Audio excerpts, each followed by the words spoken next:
디모데전서 1장 12절부터 17절까지 말씀을 봅니다. 신약 성경 디모데전서 1장 12절부터 17절입니다.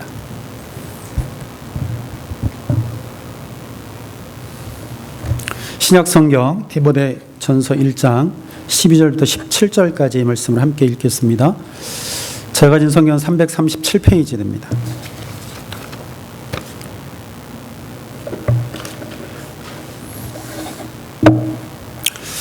다 같이 읽겠습니다. 나를 능하게 하신 그리스도 예수 우리 주께 내가 감사함은 나를 충성되이 여겨 내게 직분을 맡기심이니 내가 전에는 비방자요 박해자요 폭행자였으나 도리어 긍휼을 입은 것은 내가 믿지 아니할 때에 알지 못하고 행하였음이라. 우리 주의 은혜가 그리스도 예수 안에 있는 믿음과 사랑과 함께 넘치도록 풍성하였도다. 미쁘다 모든 사람이 받을 만한 이 말이요 그리스도 예수께서 죄인을 구원하시려고 세상에 임하였다 하였도다. 죄인 중에 내가 괴순이라. 그러나 내가 긍휼을 입은 까닭은 예수 그리스도께서 내게 먼저 일체 오래 참으심을 보이사 후에 주를 믿어 영생 얻는 자들에게 본이 되게 하려 하심이라.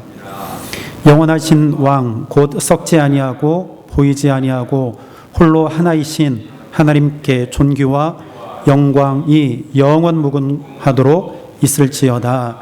아멘. 여러분들 축복합니다. 주의 이름으로 축복합니다. 하나님은 우리를 사랑하시고 우리를 날마다 인도하시는 분인 줄로 믿습니다. 그 하나님께서 저 여러분들의 삶 속에 늘 함께 하시고 그래서 늘 우리를 인도하시는 줄로 믿고 또 그렇게 확신합니다. 죄인 중에 내가 괴수라는 제목으로 말씀을 나누겠는데요. 오늘 디모데 전서에 있는 말씀입니다. 디모데는 바울과 굉장히 가까운 그러한 사이였습니다. 오늘 우리가 읽지는 않았지만 1장 2절을 보면 믿음 안에서 참 아들 된 디모데다 그렇게 디모데를 향해서 지칭하고 있는 것을 볼 수 있습니다. 내 사랑하는 참 그리스도 안에서 내 사랑하는 아들이 있다. 아들이 아니지만 아들과 같다라고 그렇게 말씀을 그렇게 말을 하고 있는 것을 볼 수 있습니다. 믿음 안에서 참 아들 된 디모데야, 사랑하는 아들 디모데야, 이렇게 디모데후서에서도 디모데를 가리켜 이렇게 지칭하고 있는데 마치 아버지와 아들과 같은 그러한 사이이지요. 그리고 스승과 제자와 같은 그러한 사이입니다. 아니 그렇게 제자예요, 사실은. 그리고 한편으로는 서로 동역하는 그러한 관계였습니다. 그리스도 안에서 복음을 전하는, 가르치고 배우는, 그리고 배운 것을 전하는 그러한 동역자 사이이지요. 그래서 이 디모데 전후서는 바울이 디모데에게 목회 전반에 대해서 이렇게 하라, 그리고 권면하는 그런 말씀입니다. 에베소에서 목회를 하고 있는 디모데에게 바울이 서신을 통해서 이렇게 목회 전반적인 부분에 대해서 권면하고 있는 말씀이 바로 디모데 전후서입니다.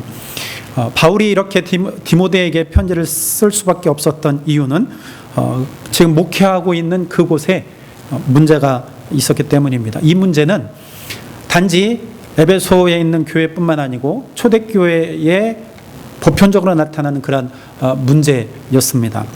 그 문제는 바로 이단들입니다. 다른 복음을 전하는 자들, 비슷하지만 다른 복음이죠. 즉 거짓 교사들이 교회에 침투를 해서 현혹하고 유혹하고 교회를 혼란하게 하는 일들이 초대교회에 많이 일어났던 것을 볼 수 있습니다. 지금 디모데가 목회하고 있는 그곳 에베소에도 바로 이러한 일들이 있었다라고 하는 것이죠.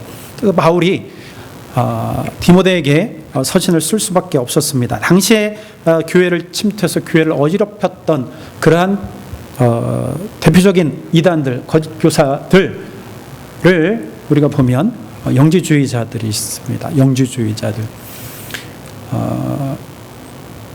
말 그대로 영적 지혜를 추구하는 자들입니다. 그노시스라고 합니다. 영지주, 그노시티시즘, 영지주예요. 어떠한 고차원적인 지혜를 얻어야 된다고 강조를 하는 자들입니다. 어떠한 내적 경험을 통해서 우리가 점점 더 차원 높은 지혜를 얻게 된다라고 강조하는 무리들입니다. 그래서 그 경지에 도달하면 우리가 구원을 얻을 수 있다라고 이야기합니다. 오늘날로 쉽게 얘기하면 더 발전하면 어떠한 무리가 되냐면 신비주의에 빠질 수가 있습니다. 어떠한 내적 경험만 강조하게 되죠. 그게 다인 것처럼 생각하는 것이죠. 오늘 갑자기 불 받았어요. 불 받았는데 열심히 해. 그리고 열심히 하는 것 좋은데 그 자기의 경험, 내가 어떠한 내적 경험한 것이 최고의 믿음이다. 그 믿음만 강조하게 되는 것이죠. 그렇게 빠질 위험성이 있죠. 어떤 영적인 깊은 체험에서 나오는 지식 내지는 지혜로 구원받을 수 있다라고 하는 것이죠. 이 자들은요, 영육 이원론을 강조하는 사람들입니다. 영과 육을 철저하게 분리합니다. 그래서 육체는 전적으로 타락한 것이다. 영혼만이 선하다. 육신은 단지 영혼이 육신을 빌려서 온 것뿐이다. 그래서 육체는 감옥과도 같다. 그래서 죽으면 그곳에서 해방이 된다는 거예요. 영혼이 해방이 되어서 이제 자유롭게 된다는 것입니다. 그래서 육신은 아무 쓸데기 없는, 그러니까 쓸모없는 그러한 것으로 생각을 해요. 그래서 완전히 분리해서 생각을 합니다. 전혀 쓸모가 없는 거예요. 육신은, 우리의 몸은. 그래서 무조건 악하게 보는 것이죠. 그러니까 우리의 영이 깨끗하면 된다. 그렇게 생각하는 사람들이 바로 영지주의 자들입니다. 그래서 이들은 예수님이 육신을 입고 오셨는데, 그래서 이렇게 주장하다 보니까 그 예수님이 인성을 가지고 오신 몸을 입고 오셨는데 그 몸을 악하게 여기잖아요. 그러니까 예수님의 육신도 부정하게 되는 거예요. 몸을 입고 이 땅 가운데 오신 그 예수님 육체로 오신 그 예수님을 부정해버리는 것입니다. 그래서 예수님의 신성만 강조하게 되죠. 신성만 강조하는, 예수님의 인성은 완전히 없는 거나 똑같아요. 무시하는 것입니다. 생각하지 않는 거예요. 거룩하신 예수님께서 육신의 악한 몸을 입고 오실 이유가 없다라고 하는 것이죠. 이 바로 영지주의자들이 주장하는 것입니다. 이러한 영지주의자들이 교회에 침투해서 교회 혼란을 일으키게 되죠. 거기에 현혹되어지는 사람들이 많이 있습니다. 교회가 혼란스럽습니다. 이 디모데가 목회하고 있는 이 에베소 교회에도 바로 이러한 혼란들이 일어났죠. 또 한 부류가 있는데 그 또 한 부류는 율법주의자들입니다. 율법주의자들. 철저하게 율법을 강조하는 자들입니다. 유대인들이죠. 유대 그리스도인들입니다. 예수를 믿는 거 좋아. 그러나 율법도 지켜야 된다는 것이죠. 그래서 할례를 행해야 되고 유대인으로 전향해야 된다는 것이죠. 예수 믿는 것도 좋은데 율법도 지켜야 된다. 유대인처럼 해야 온전한 구원이 이루어진다라고 주장하는 것이죠. 율법주의자예요. 온전한 구원을 이루기 위한 한 방편으로 예수님뿐만 아니라 거기서 더해서 할례도 받고 율법을 행해야 된다는 것이죠. 율법을 지키면서 살아가야 한다라고 주장하는 부류들. 이렇게 다른 복음을, 비슷하지만 다른 복음을 가지고 교회에 들어와서 교회를 혼란하게 하는 일들이 초대교회에 많이 있었습니다. 바로 디모데가 이러한 교회에서 혼란을 겪고 있을 때 바울은 그에게 서신을 쓰게 된 것이죠. 그러한 거짓된 교리들에 현혹되지 말고, 그들에게 넘어가지 말고, 그들을 따르지 말고 오직 믿음 안에서 하나님의 복음을 선포하고 가르치고 권면하라, 그 말씀입니다. 하나님의 말씀만을 전하고 가르치고 하나님의 복음만을 가르치고 전하고 선포하라는 것이죠. 오늘 우리가 읽지 않았지만 여러분들이 성경을 펴고 있다면 디모데전서 1장 11절을 보실 수 있을 것입니다. 오늘 디모데전서 1장 11절은 이렇게 말합니다. 이 교훈은 내게 맡기신 바 복되신 하나님의 영광의 복음을 따릅니다.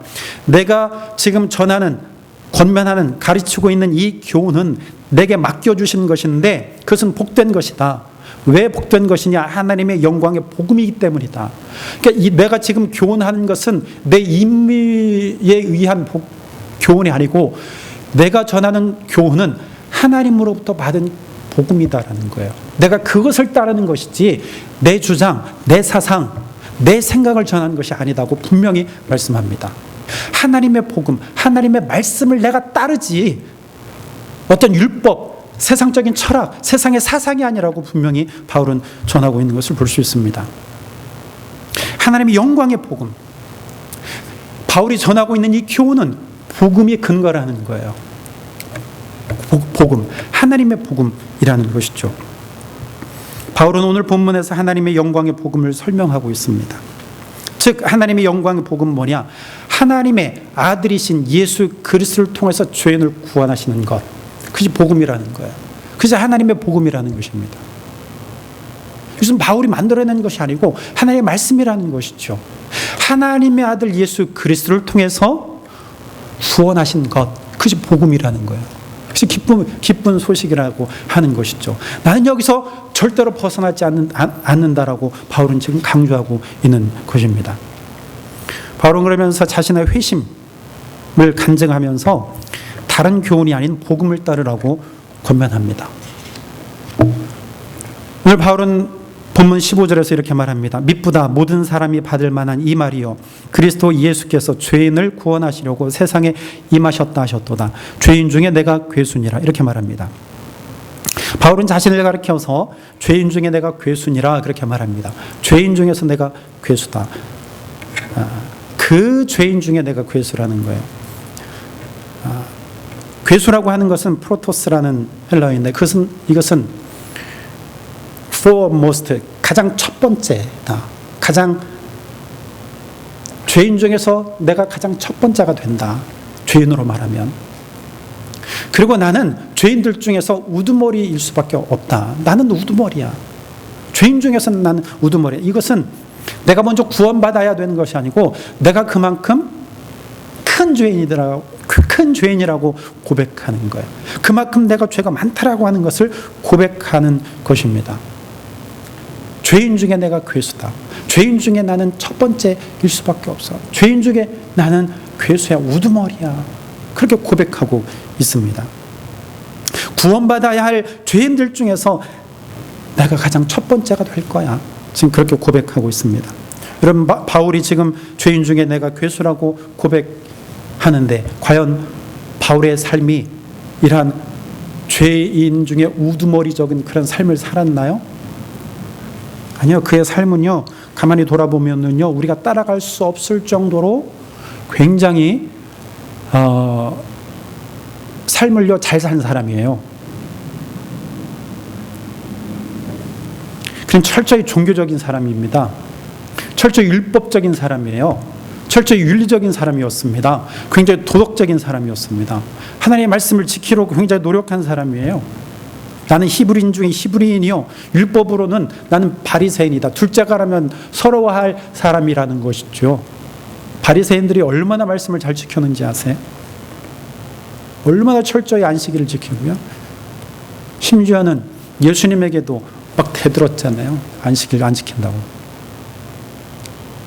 얼마나 철저히 지킨 사람들입니까? 우리는 솔직히 이 사람들 따라갈 수 있을까요? 바리새인 따라갈 수 있을까요? 저는 가만히 생각해요. 바리새인들 따라가지 못할 것 같아요. 철저히 지키지 못할 것 같아요. 율법을 지키라고 그러면 전 못 지킵니다. 바울은요, 이러한 것들이 올바른 신앙이라고 생각했습니다. 자신이 지키고 있는 이러한 것들이 올바른 신앙, 하나님이 뜻하신 바라고 그는 생각했습니다. 그래서 그는요, 교회를 핍박했어요. 율법을 멀리하는, 율법을 지키지 아니하는, 엉뚱한 어디 사람을 사람을 가리켜서 하나님의 아들이라고 하는 것을 그는 인정하지 않았습니다. 그래서 그들 핍박하고 박해하고 폭행했습니다. 그것이 하나님의 말씀을 따르는 것이라고 생각했기 때문입니다. 그런데 바울은 오늘 본문에서 자신을 가리켜서 죄인 중에 내가 괴수다라고 이렇게 고백합니다.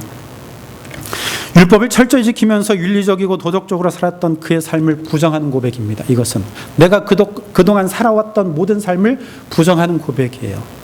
나는 하나님의 뜻대로 살아왔습니다 라고 하는 것을 부정하는 거예요. 나는 이제까지 그렇게 살았지만 이제는 그게 다 잘못되었구나 라는 것을 고백하는 고백이에요. 나는 죄인이다. 죄인이 아닌 것처럼 살았는데 그러나 그것이 돌이켜보니까 죄의 삶이었다라고 하는 것이죠. 여러분, 자기를 부정하는 이러한 바울의 고백이 그냥 나오는 것이 아닙니다. 그는요, 죄에 대해서 깨달았기 때문이에요. 죄가 무엇인지를 깨달았기 때문에 이런 고백을 할 수 있었던 거예요. 나는 죄인 중에 괴수다. 그렇지 않으면 이런 고백이 나올 수가 없죠. 바울은요, 나는 죄인이 아닌 것처럼 살았잖아요. 그걸 부정하고 이제는 난 죄인이었구나. 내가 죄인이었구나. 이제는 율법을 지키지 않는 것이 죄라고 생각했습니다. 그래서 율법을 지키지 않는 자들을 박해하고 핍박하고 공회에 넘겨주었습니다. 무리들이 스데반을 향하여서 돌을 던질 때에도 바울은요, 멀리서 뒷짐지고 그들이 벗어놓은 옷을 지키면서 그를 인정했던 자예요. 그것이 하나님의 뜻이라고 생각했기 때문입니다. 전혀 거리낌이 없었습니다. 그랬던 바울이 자신의 죄를 깨닫게 된 것이죠. 나는 죄인이구나. 나는 죄인이구나. 여러분, 바울이 깨달은 죄란 무엇일까요? 죄가 무엇일까요? 여러분, 죄가 무엇이라고 생각하십니까? 단지 박해하고 핍박하고 그랬던 것, 비윤리적으로 살았던 것, 이것이 죄일까요? 죄이지요.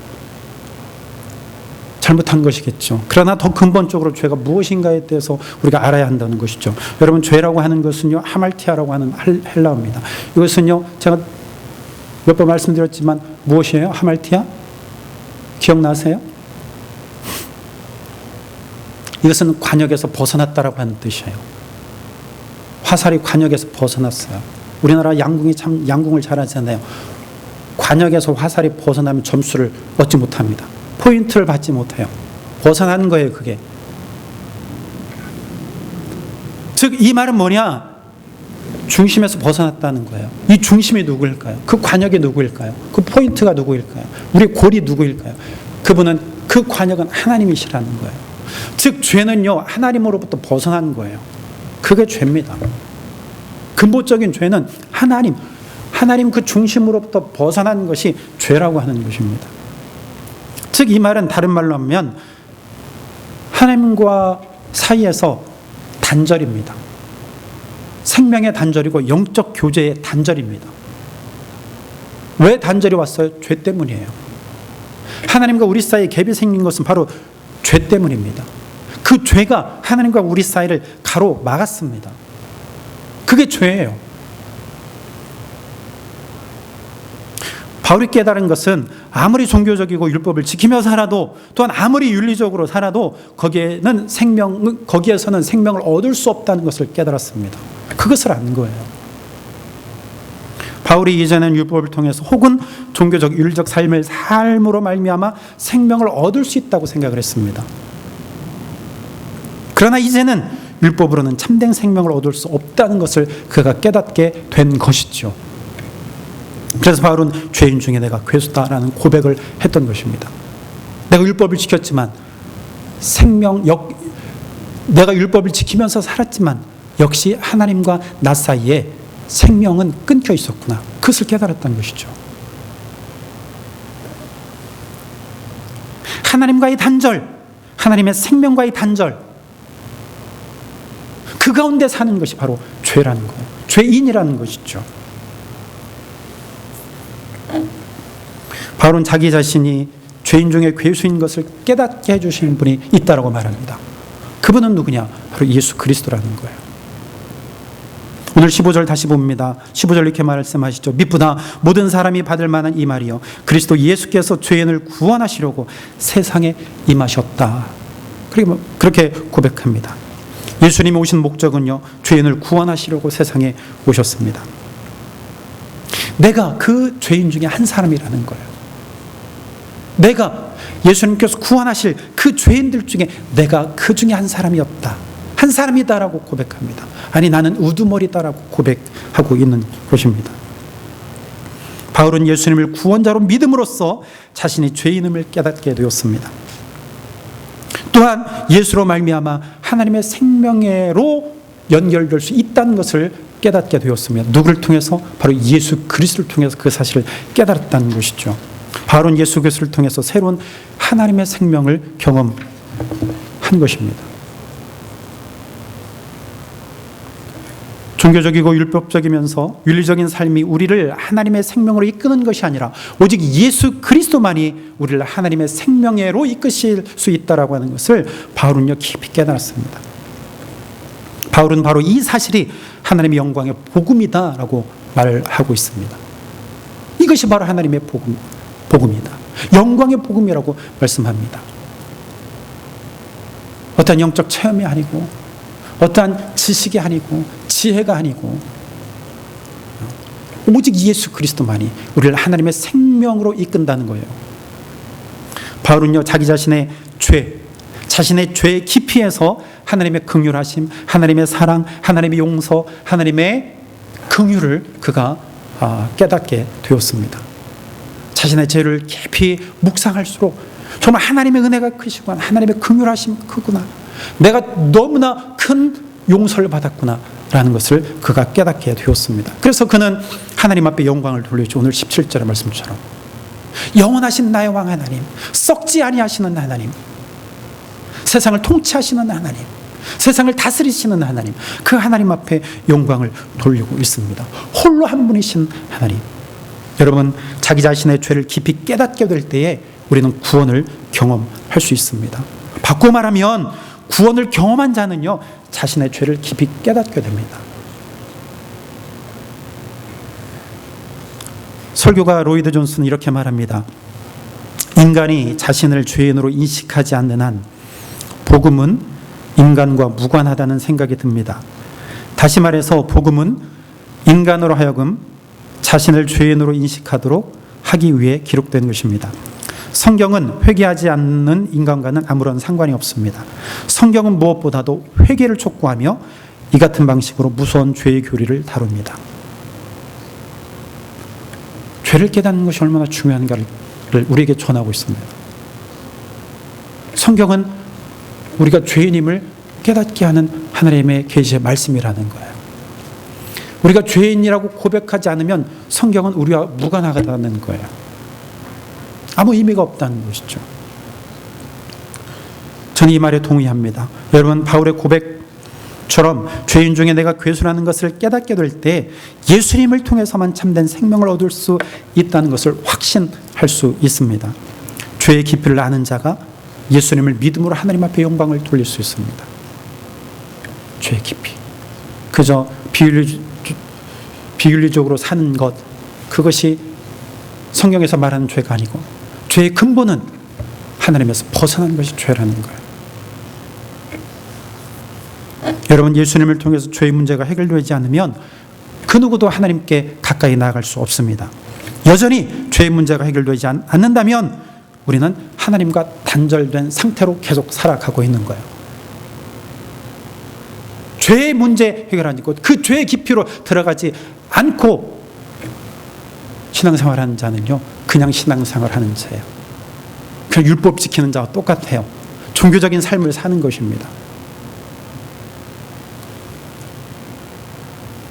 그런 사람이 많이 모이는 곳일수록 문제가 드러나요. 인간적인 문제가 드러납니다. 세상에 그러한 가치와 세상의 판단이 들어와서 자꾸만 교회가 혼란스러워지는 것이죠. 초대교회에 혼란을 겪었던 것처럼, 영지주의와 율법주의자들 때문에 혼란을 겪었던 것처럼, 그들 따르는 자들 때문에 오늘날에도 얼마나 많이 교회가 혼란에 빠지는지 우리는 목격하게 되잖아요. 목격하고 있잖아요. 왜 그렇습니까? 왜 그래요? 이 고백을 하지 않기 때문이에요. 죄인 중에 내가 괴수다. 죄가 무엇인지를 알지 못하기 때문이에요. 하나님과 깊이 교제하지 않기 때문입니다. 여러분, 예수님을 삶의 중심에 두고 살아야 복된 삶입니다. 예수님이 없는 삶은요, 모든 것이 다 무의미합니다. 우리의 삶 전체가 다 무의미합니다. 우리가 하고 있는 모든 일들이 복되고 의미 있기 위해서는 죄인 중에 괴수인 나를 구원하시고 나에게 생명을 주시러 오신 예수를 믿고 내 삶의 중심에 예수님을 두고 사는 거예요. 하나님과 우리 사이에 그 갭을 메꿀 수 있는 분은 예수님밖에 없다는 거예요. 어떤 우리의 종교적인 삶이 아니고, 율법적인 삶이 아니고, 윤리적인 삶이 아니고, 그 전제하는 것이 바로 예수 그리스도라는 거예요. 예수님만이 우리에게 생명을 주신다는 것입니다. 여러분이 이 사실을 다 아는 것 같지만 삶을 들여다보면 그렇지 않게 사는 사람들이 얼마나 많은지 이야기 안 해도 다 알잖아요. 하나님과 나 사이의 죄로 단절되었던 그것을 메꿔주실 분은 오직 예수 그리스도밖에 없습니다. 이 사실을 아는 자는요, 겸손할 수밖에 없어요. 낮아질 수밖에 없어요. 여러분, 오늘 바울은요 고백합니다. 죄인 중에 내가 괴수다. 예수님께서 구원하실 그 죄인들 중에 나도 끼어 있고, 아니 그 중에 내가 우두머리다라는 거예요. 내가 하나님 없으면 나는 여전히, 예수님이 없으면 나는 여전히 하나님과 단절되어 있는 상태이고, 예수님이 있을 때 그 갭이 메꿔지는 거예요. 그러므로 예수님이 중요한 것입니다. 예수님 참된 생명이시라는 거예요. 예수님 때문에 내가 살았다는 거예요. 예수님이 나에게 긍휼을 베풀어 주시고 참아주셨기 때문에 내가 구원을 얻을 수 있었던 것입니다. 오늘 바울의 고백처럼 예수님께서 먼저 오래 참으셨기 때문에 내가 구원을 받은 거예요. 여러분, 이 사실을 잊지 않게 되기를 바랍니다. 나도 죄인 중에 괴수입니다. 내가 우두머리야. 그러나 이제는 예수님의 긍휼, 하나님의 긍휼하심, 예수님이 나를 오래 참으셔서 그 십자가의 피로 나를 구원해 주셨습니다. 이제는 기쁨으로 하나님 앞에 나아갈 수 있습니다. 누구를 통해서? 예수님을 통해서. 예수의 생명을 통해서 우리는 하나님 앞에 가까이 나아갈 수 있습니다. 담대하게 기쁜 마음으로 하나님 앞에 나아가고 기쁨으로 우리의 삶을 살아가게 되기를 바랍니다. 예수님이 함께 하십니다. 예수님이 늘 동행하시고 예수님이 나의 중심에 계실 때 우리의 삶은요, 그게 복된 삶이고 그게 풍성한 삶이라고 하는 것이죠. 그래서 이 사실을 절대 잊지 마시고 예수님과 늘 동행하는 저와 여러분이 되기를 주님으로 축원합니다. 기도하겠습니다.